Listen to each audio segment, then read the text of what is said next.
26,000 চাকরি বাতিল মামলায় এসএলএসটি 2016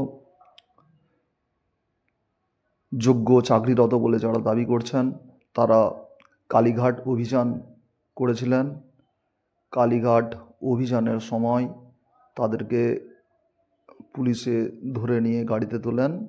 তারা কি বলছেন দেখুন। প্লিজ সাবস্ক্রাইব, কমেন্ট, লাইক করুন।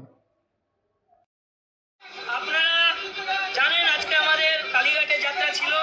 মুখ্যমন্ত্রী মমতা বন্দ্যোপাধ্যায়ের সঙ্গে সাক্ষাৎ এবং হস্তক্ষেপ দাবি করেছিলাম আমরা, কিন্তু মেট্রো গেটে বেরোনোর সাথে সাথেই আমাদেরকে ধস্তাধস্তি করে ঘাড় ধাক্কা দিয়ে রীতিমতো ব্যারিকেডে ঠেলে দিয়ে